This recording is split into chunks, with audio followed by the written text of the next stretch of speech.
Hello. तो क्या हाल चाल है सब लोगों के। ये नई वैकेंसी एक जो आई है इसके बारे में आज हम बात करेंगे। आईसीएआर की ये वैकेंसी है। एग्रीकल्चर साइंटिस्ट रिक्रूटमेंट बोर्ड ने वैकेंसी निकाली है आईसीआर के अंतर्गत, जैसा आपको दिखाई दे रहा है। ठीक है, ministry of agriculture and farmers welfare में आती है। और इसका जो रिक्रूटमेंट है वो आज से स्टार्ट हो रहा है, 23 जुलाई से। ठीक है, और ये लेवल 10 की जॉब है। सबसे पहली बात तो जिस लेवल की एपीएफसी पोस्ट है, means assistant provident fund commissioner, और आईएएस यानी जो सिविल सर्विसेज एग्जाम से जो पोस्ट मिलती है सिविल सर्विसेज वो, और एपीएफसी की जो ग्रेड पे है वही ग्रेड पे इसकी है। आप देख सकते हैं कि 7 सीपीसी पे मैट्रिक्स में ये लेवल 10 की जॉब है, 5400 इसकी ग्रेड पे है। और पे बैंड 3 15,600 से 39,100। तो ये अगर हम बात करें सैलरी की ग्रेड पे की तो ये इक्विवेलेंट है एपीएफसी और सिविल सर्विसेज के। ठीक है, यानी जो ईओ और एओ है ईपीएफओ का, उससे ये ऊपर की जॉब है, उसकी सीनियर पोस्ट है एज कंपेयर टू सैलरी। ठीक है, अब हम बात करें तो इसका स्टार्टिंग हो जाएगी 23 जुलाई से, यानी आज से, और 23 अगस्त तक इसको आप भर सकते हैं। ठीक है, अब इसमें क्या क्या रिक्वायरमेंट मांगी है, इसका पेपर कब होगा, किस तरीके से होगा, ये सब हमको देखना है। तो इसका जो एग्जाम है वो 10 अक्टूबर को रखा गया था, लेकिन क्योंकि ये क्लैश कर रहा है यूपीएससी सीएससी के साथ में, इसलिए 3 अक्टूबर को अभी ये होगा, एक वीक पहले। ठीक है, तो 3 अक्टूबर को अभी ये होगा, 10 अक्टूबर को, क्योंकि सीएससी का भी प्रीलिम्स है। ठीक है, अब बात कर लेते हैं वैकेंसी कितनी है। तो वैकेंसी देखिए, वैकेंसी है 44 वैकेंसी है अकाउंट्स ऑफिस एडमिनिस्ट्रेटिव ऑफिसर के लिए। ठीक है, और फाइनेंस एंड अकाउंट्स ऑफिसर के लिए 21 है। ठीक है, तो दो पोस्ट हैं इसमें, एडमिनिस्ट्रेटिव ऑफिसर और फाइनेंस एंड अकाउंट ऑफिसर। ठीक है, तो डिजायरेबल क्वालिफिकेशन नहीं है। ठीक है, डिजायरेबल क्वालिफिकेशन जो होती है उसका फर्क सिर्फ इंटरव्यू में पड़ता है, और वो कितना पड़ता है ये भी मैं आपको बता चुका हूँ। इन्होंने स्पेसिफाई भी कर दिया है, पहली बार किसी वैकेंसी में स्पेसिफाई है कि इंटरव्यू के मार्क्स भी किस तरह से होंगे। तो मैं हमेशा जो आपसे बोलता हूँ, और आप लोग फिर भी डर के माहौल में रहते हैं कि क्या सिर्फ डिजायरेबल वालों को ही लिया जाएगा, तो ये भी इन्होंने यहाँ पे क्लियर किया हुआ है। ठीक है, तो पहले वैकेंसी देख लेते हैं। 44 वैकेंसी है एडमिनिस्ट्रेटिव ऑफिसर के लिए, जिसमें 17 जनरल के लिए है, बाकी फिर कैटेगरी वाइज डिस्ट्रीब्यूशन आप देख सकते हैं। ठीक है, इसी तरह फाइनेंस एंड अकाउंट्स ऑफिसर के लिए 21 है, जिसमें से 13 जो है वो जनरल के लिए, बाकी आप देख सकते हैं आगे। अब रिक्वायरमेंट देखिए क्या है। एडमिनिस्ट्रेटिव ऑफिसर और फाइनेंस ऑफिसर दोनों के लिए ही, जो आपने ग्रेजुएशन की है किसी भी यूनिवर्सिटी से, किसी भी रिकॉग्नाइज्ड यूनिवर्सिटी से, वहां पे आपके 55% मिनिमम मार्क्स होने चाहिए, और आपको कंप्यूटर की वर्किंग नॉलेज होनी चाहिए। ठीक है, तो कंप्यूटर की वर्किंग नॉलेज तो सबको होती है। तो यहाँ पे 55% मेयर सबसे जो बेसिक क्राइटेरिया वो है, आपकी फाइनल डिग्री में आपके मिनिमम 55% मार्क्स होने चाहिए। ठीक है, डिजायरेबल क्वालिफिकेशन है specialisation in finance accounting commerce as the post graduation level, और professional qualification such as CA ICWA या कंपनी सेक्रेटरी। तो चार्टर्ड अकाउंटेंट कंपनी सेक्रेटरी हैं, या कॉमर्स बैकग्राउंड से हैं, या कॉमर्स में कोई डिग्री है, तो वो आपके लिए बेनिफिशियल है। इंटरव्यू में कितना बेनिफिशियल है वो भी हम देखते हैं आगे। ठीक है, तो ये सब यहाँ पे मांगा गया है।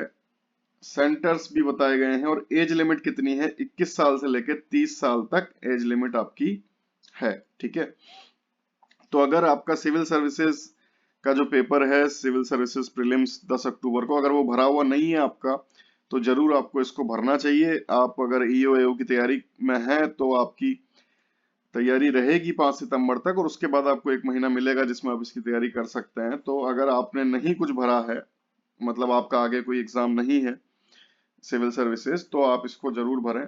ठीक है, अब ये देखिए एज रिलैक्सेशन तो ठीक है। इसके बाद में फीस देखिए, तो जनरल कैटेगरी के लिए 500 रुपए है। ठीक है, और बाकी वुमेन एससी एसटी के लिए 20 रुपए है। ठीक है, इसके बाद हम देखते हैं, अगर दोनों भरने हैं आपको तो 1000 रुपए आपके लगेंगे, और और जो वुमेन और SC ST है उनके 40 रुपए लगेंगे। चलिए, ये कोई खास बात नहीं है। इसके बाद में हम बात करते हैं कि आपको क्या रिक्वायरमेंट है, ये आपने देख ही लिया, ठीक है। ग्रेजुएशन चाहिए 55% मार्क्स के साथ में। अब किस तरीके से रिक्रूटमेंट होगा ये हम देख लेते हैं। तो देखिए, टायर 1 जो होगा, टीयर 1 जो होगा आपका, वो आपका होगा ऑब्जेक्टिव बेसिस पे। उसके बाद टीयर 2 है डिस्क्रिप्टिव बेसिस पे, और उसके बाद आपका इंटरव्यू है, ठीक है। तो हर चीज का वेटेज यहाँ पे इन्होंने बहुत ही क्लियरली दिया हुआ है, उसको देखते हैं हम। टीयर 1 में क्या क्या आएगा, उसके बाद टीयर 2 और उसके बाद इंटरव्यू। 3 स्टेप है इसमें, ये एग्जामिनेशन सेंटर दिए हुए हैं। तो टीयर 1 के लिए तो काफी सेंटर हैं, टीयर 2 के लिए सेंटर कम है क्योंकि उस टाइम बच्चे भी कम हो जाएंगे, ठीक है। तो ओनली 12 सेंटर हैं टीयर 2 के लिए। इसके बाद हम देखते हैं जो रिक्वायरमेंट है वो आप देख ही चुके हैं, ठीक है। इसके बाद हम स्कीम देखनी है इसकी हमको, टीयर 1 टीयर 2 किस तरह से होगा। तो जो ऑब्जेक्टिव बेसिस है टीयर 1, उसका देखिए ये पैटर्न है।